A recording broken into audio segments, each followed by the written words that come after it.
હાલ વધતી ગરમીને ધ્યાનમાં લઈ સુરત સિવિલ હોસ્પિટલના મેડિકલ સુપ્રિન્ટેન્ડન્ટ દ્વારા નાગરિકોને અપીલ કરાઈ હતી.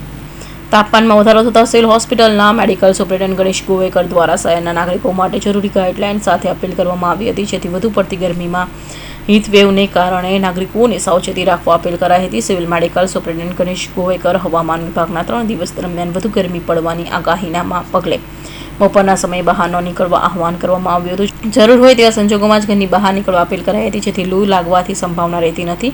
તેમણે વધુ પ્રમાણમાં પાણી પીવા અને ફળ ખાવા આરોગવા અને અંગે આહવાન કર્યું હતું, જેથી શરીરમાં જરૂર પ્રમાણમાં પ્રવાહીની માત્રા બની રહે. તેમણે હાલમાં ગરમીને કારણે પાણીમાં ઇન્ફેક્શન વધી જવાથી ગેસ્ટ્રો અને વાયરલના કેસો વધવા અંગે માહિતી આપી હતી. નમસ્કાર, મારું નામ doctor Ganesh Govekar, medical superintendent civil hospital Surat. હાલ હવામાન વિભાગના આગાહી પ્રમાણે 3 દિવસ માટે ગરમીનું પ્રમાણ વધેલું છે.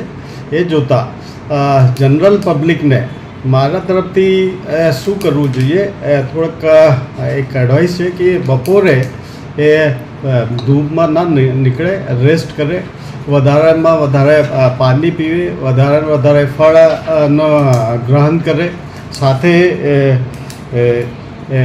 ખુલ્લા પગે ના ચાલે. આ બધું પ્રિકોશન રાખીને રહે તો જે ધૂપનો તડકોનો આઘાત ના લાગે. હાલ અમારા ત્યાં આજના દિવસ જે ઓપીડી વધારે છે, આમાં વધારે જે કેસીસ છે એ ગેસ્ટ્રોએન્ટેરાઇટિસના છે અને વાયરલ ફીવરના છે, જે ગરમીના કારણે વધી જાય છે. ગરમીના કારણે પાણીમાં ઇન્ફેક્શન વધી જાય છે, એટલે ગેસ્ટ્રોએન્ટેરાઇટિસના કેસીસ પણ વધી જાય છે અને વાયરલ ઇન્ફેક્શનનું પ્રમાણ પણ વધી જાય છે, જેના લીધે આજની ઓપીડી ઘણી વધારે છે. ઓકે.